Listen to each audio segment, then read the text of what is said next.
رمضان الذي أنزل فيه القرآن هدى للناس وبينات من الهدى والفرقان يا أيها الذين آمنوا كتب عليكم الصيام كما كتب على الذين من قبلكم لعلكم تتقون. چونکه رمضان شهر رمضان د رمضان مهینه دا فرض کړی شوی دا الله تعالی طرف نه او دې کې وایي چې دا رمضان چې کم دا دې د پاره تاکہ تم پرهیزگار ہو جاؤ، اس امید کے ساتھ تاکہ تم پرهیزگار ہو جاؤ.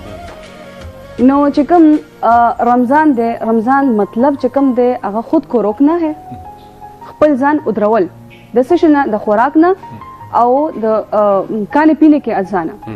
خو اصل کې چې کله لعلکم تتقون بیا راشي کنه نو د دې مطلب بیا دا دی چې هغه د خواهش نفسیات د نفس خواهشاتو نه او هغه هر یو اسپیکټ سره موږ بیا ګورو لکه لعلکم دا تتقون والا پرهیزګار چې کوم دی دا زه وایم دې ته چې دا خداګاهي ده، لکه یو کانشیسنس دی چې کوم ورته موږ سایکالوجي کې وایو چې دا کانشیسنس دی، یعنی د انسان چې کله ګرځي راګرځي هغه دوستانو سره کینی، هغه خپل کارونه کوي، نو هغه دا ټول کانشیسنس. دا یو اشکال دی د دې ازاله کول می غوښتله. په دې ویډیو کې تاسو به لیدلي چې دوی وایي چې رمضان څه ته ویلی کېږي. رمضان دې ته ویلی کېږي چې د ځان د سحر د راختلو نه یعنی طلوع فجر نه ته ځان بند کړې د خوراک څښاک او دغه شانتي د جما وغیره نه مع النیه. نو اصل کې رمضان دې ته نه ویلی کېږي. رمضان دا د میاشت نوم دی او د دې میاشت دپاره الله رب العالمین یو قسم له فضیلت ورکړی دی. بیا به د رمضان مبارک میاشت کې په موږ او تاسو باندې روجې فرض کړي دي. الله پاک فرمایي چې فمن شهید منکم الشهر فلیصمه. نو بیا الله رب العالمین دا روجې ولې فرض کړي دي؟ نو یو خو د ټول نه اول دا خبره ده چې الله رب العالمین زمونږ رب دی او هغې موږ او تاسو ته حکم کړی دی چې روجې ونیسئ، موږ به روجې نیسو. خو الله رب العالمین په دې کې زمونږ او ستاسو دپاره ډېرې فایدې ایښې دي. په هغې کې ډاکټر مارک مارټسن دا د جرمن یو ساینټسټ دی، دوی په مختلف ریسرچ کړي دي او بیا د هغې نه بعد مختلف ساینسدانانو په دې باندې ریسرچ کړي دي او د دې ډېر بهترین فواید هغه ذکر کړي دي چې دا په کینسر کې، په بلډ پریشر کې، دغه شانتي نور د انسان په صحت کې د دماغي توازن، دغه شانتي ذهني سکون او دماغو ته هم تقویت ورکوي.